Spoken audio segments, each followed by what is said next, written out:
L'histoire de l'épisode 33 de la saison 1 de Dinosaur King. En Inde, une petite fille d'un palais en a ras-le-bol de la pression familiale et a un rêve, nager dans le Gange, car d'après la légende, si elle nage dedans en direction du soleil couchant, son rêve le plus cher pourrait se réaliser, et le sien est de trouver le prince de ses rêves. Ses parents refusant son envie, elle décide de fuguer en creusant un trou sous la porte extérieure et tombe nez à nez avec une capsule qu'elle ouvre, et sans le vouloir avec le vent, un dinosaure apparaît qui se met sur une fontaine. Chez la famille Taylor, Zoé est en train de regarder un film romantique et s'imagine à la place de la princesse. Malheureusement, la réalité la fait vite revenir et aimerait qu'on la traite comme une reine. Ils aperçoivent l'apparition d'un dinosaure, puis Max et Rex jouent le rôle afin de lui faire plaisir. Une fois sur place, les enfants sont très populaires. La D-Team leur demande s'ils ont vu un dinosaure et l'une d'entre elles leur répond positivement. C'est la jeune fille vue précédemment, mais elle ne peut pas les amener là où elle l'a vu. Entre temps, les gens du palais font face aux Gangolfa qui ont fait les pitres et les gardes pensent que ce sont eux qui ont créé des dégâts dans leur cour. Le Gangolfa leur font une présentation avec leur dino, mais ça finit toujours en catastrophe. Rejetés dehors, ils remarquent les dégâts. On retrouve le groupe dans un taxi, puis en train de faire les boutiques d'un marché. La jeune fille est très heureuse de sa sortie et leur avoue qu'elle les amène dans le Gange afin de réaliser son rêve. Une voiture s'arrête près d'eux et se cache. C'est la mère de la fille qui leur montre une photo et découvre que c'est une princesse en fugue. Ils tiennent le secret, mais Zoé a une idée. Mina, qui ne souhaite pas rentrer de suite, va échanger sa place avec Zoé. Leur accord fait, Zoé part avec la mère de Mina, et quant à Mina, Max et Rex, ils entendent des bruits étranges au loin. On retrouve le dinosaure en train de faire des dégâts dans la ville. Sans le vouloir, Mina et Chomp se retrouvent seuls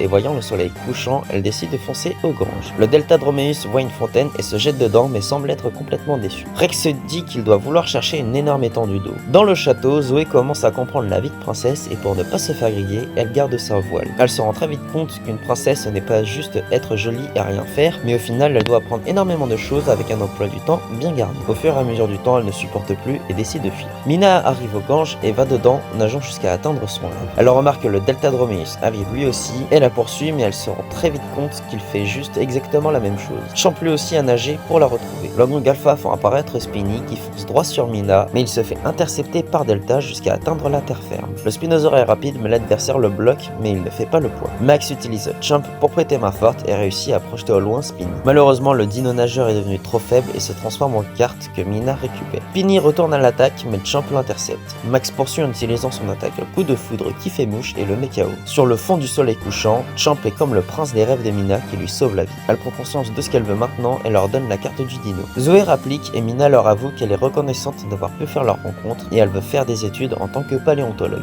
Max lui offre l'emblème de la D-Team faisant d'elle la 4e membre officielle. La mère de Mina arrive et récupère Mina, fière d'avoir fait leur rencontre avec une mention spéciale à Chomp.